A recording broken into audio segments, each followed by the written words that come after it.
going to get our first storyteller up here. The question for the night is, in one or two sentences, tell us about the last time that you had a hair-raising experience. That would do it. One time I stuck a paper clip in a light socket. Talk about hair raising. Okay. Our first storyteller of the night is going to be Shannon Finn. Come on, Shannon.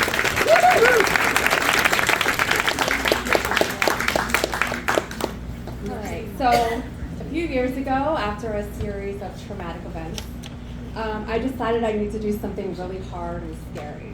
And to me, the hardest and scariest thing that I could think of was to hike the Appalachian Trail all by myself.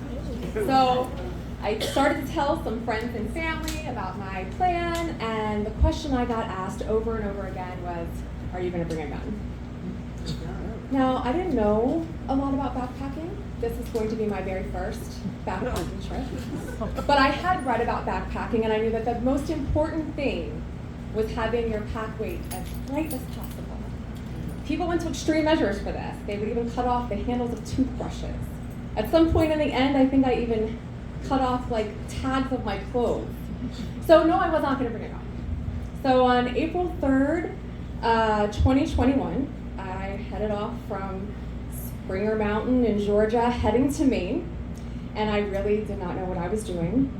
And as I set up camp for the first night, it's in the bubble of the thru hiker season, so there was so many people all around, and I felt comforted because I didn't have a gun.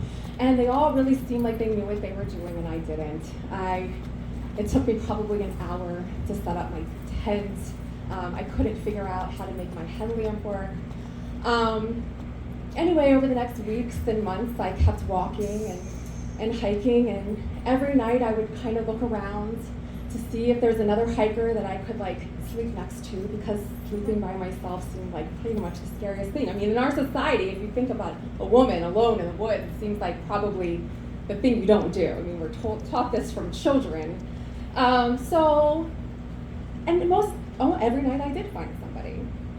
Well, by the time I got into Virginia, the trail had really thinned out.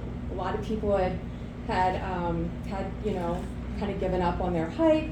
And I was also really slow, so I was like in the back of the pack. And I was heading into Grayson Highlands, Virginia. I passed the 500-mile mark. And it was so exciting just to sit there and reflect and think of how I was just so clueless just a couple months ago and how far I had made it. And I took pictures and I cried, and then I kept hiking, and the day went on, and I realized I hadn't seen another person. And I was like, I might have to sleep alone tonight. And I kept walking, hoping I would find somebody. And the sun started to set, and I realized I was going to have to get out my quick dry REI big girl panties and set up the camp. So as I'm setting up my tent, and I got it down to like 7 minutes by now, I was hammering my last stake in the ground with a rock I had found, and I heard this galloping sound behind me. And as I stood up against the backdrop of the most stunning sunset, this herd of wild ponies had surrounded me. And they just stared at me, and it was like a sign from the universe that everything was going to be okay. And it was. And over the next couple weeks, as I made my way to Maine, I did more hard and scary things. I sang karaoke by myself for the first time. I joined a cult for a couple of weeks. I went to a nudist colony and got all the way naked. And I even found the courage to fall in love again. And ladies, you should definitely talk to strangers in the woods, because sometimes it works out. So these days, sometimes I still do get scared at night in a Walmart parking lot, but I've never again gotten scared in the woods alone. The woods have been my greatest teacher and my greatest comfort. Thank you.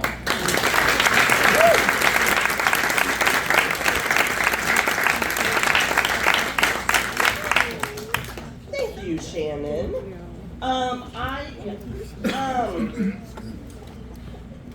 So there's a line in there that leads to another story. So when the theme is right, I expect you to come back, and you're going to start with, I joined a cult for a few years.